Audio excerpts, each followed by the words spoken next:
Hai semua, hari ini aku akan membagikan rema pribadi yang aku dapatkan selama beberapa bulan terakhir ini.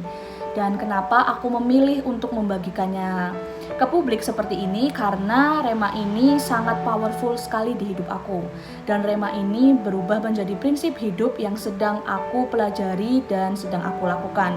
Dan aku berdoa apa yang akan aku bagikan kali ini bisa berbicara secara langsung di hidup kalian dan Tuhan yang beracara juga secara langsung. Nah, jadi langsung aja. Aku nih sedang belajar tentang kitab Perjanjian Lama, khususnya kitab Kejadian.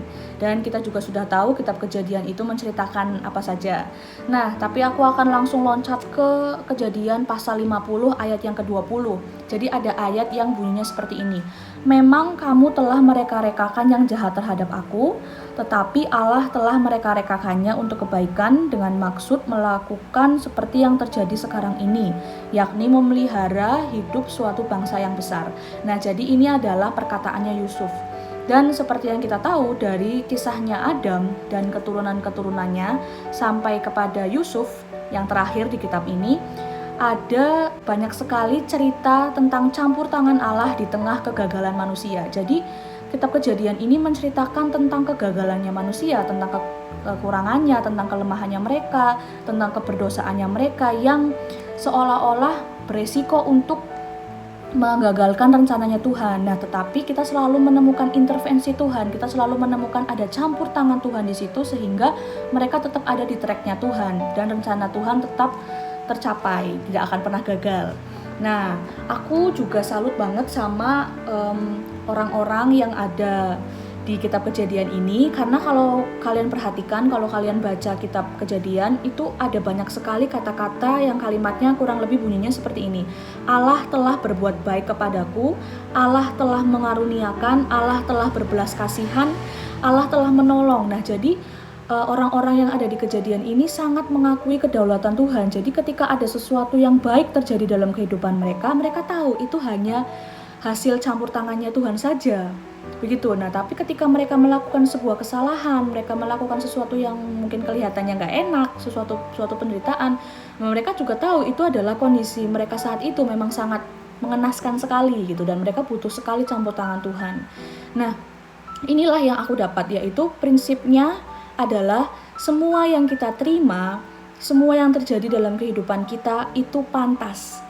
Nah, jadi dari sini aku belajar kalau ada sesuatu yang baik maupun yang buruk terjadi di hidup aku, itu semua pantas. Karena kita tahu kalau Tuhan kita itu bukan Tuhan yang jahat, Dia adalah Tuhan yang baik. Jadi entah itu baik, entah itu buruk sekalipun buat kita, di pemandangan matanya sudah diperhitungkan itu baik. Jadi di sini kita bisa belajar dua sikap, yaitu yang pertama bersyukur, dan yang kedua kita juga bisa percaya.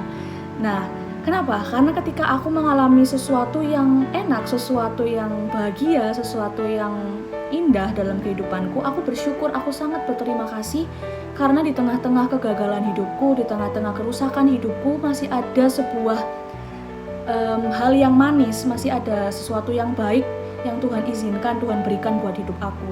Dan dari situ pun aku juga gak bisa sombong, karena itu semua bukan karena aku, tapi murni hanya karena campur tangannya Tuhan, hanya karena anugerahnya Tuhan, hanya karena belas kasihannya Tuhan. Dan yang kedua di sini, ketika aku mengalami sesuatu yang mungkin gak enak, aku di sini bisa belajar untuk percaya kalau Tuhan tetap baik, meskipun di pemandangan kita itu gak enak, itu sesuatu yang membuat kita menderita, tapi kita percaya kalau itu baik buat kita. Nah, dari sini kita juga bisa mengambil sikap hati untuk percaya sama Tuhan. Karena sesuatu yang gak baik sekalipun di tangan Tuhan, pada akhirnya pasti akan baik. Seperti itu.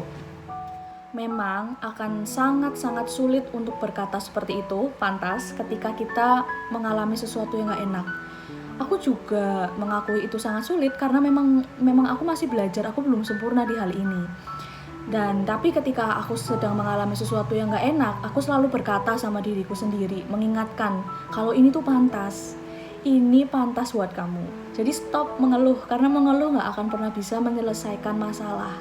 Daripada mengeluh, ambil aja sikap hati untuk percaya sama Tuhan dan bersyukur karena Tuhan tetap baik adanya meskipun keadaannya tidak baik sekalipun. kan Tuhan juga tidak bergantung kepada keadaan kita. Dia tetap baik walaupun keadaan kita tidak baik. Dan lagi pula, keadilan menurut kita itu belum tentu sama dengan apa yang Tuhan pikir tentang keadilan. Jadi jangan pernah berpikir Tuhan itu gak adil, karena hasil pemikiran kita itu gak ada apa-apanya sama Tuhan. Otak ini itu hanya sekecil itu dibuat Tuhan. Jadi kita sebagai ciptaan hanya bisa berserah, hanya bisa nurut, hanya bisa taat sama Sang Pencipta. Jadi jangan sok tahu Tuhan itu. Makanya kita sebagai anak-anak Tuhan hanya bisa berserah, percaya sama Dia, karena memang pada akhirnya pun akan tetap baik gitu. Dan seperti yang dikatakan oleh Yusuf di kitab Akhir Kejadian, walaupun ada banyak pihak yang mereka-rekakan memaksudkan semuanya untuk menghancurkan hidup kita, kita harus tetap ingat kalau kita ini punya Tuhan yang berdaulat, Tuhan yang berkuasa penuh, di mana semua yang tadinya jahat buat kita bisa diubah menjadi sebuah kebaikan, karena Tuhan gak akan pernah gagal. Tapi hal ini bukan berarti membuat kita bebas untuk berbuat kesalahan dengan sadar.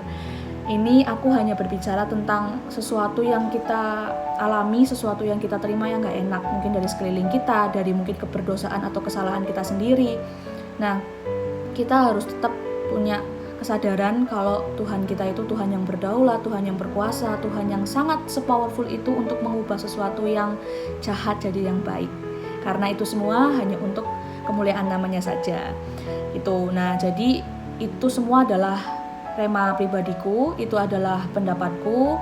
Jadi komen dan pembahasan atau tanggapan yang lain sangat-sangat welcome sekali. Silahkan kalau misal ada suatu pendapat atau sanggahan atau kesaksian, boleh sekali untuk diceritakan dan dibahas gitu. Jadi itu dari aku, semoga kalian semua terberkati. Sampai jumpa.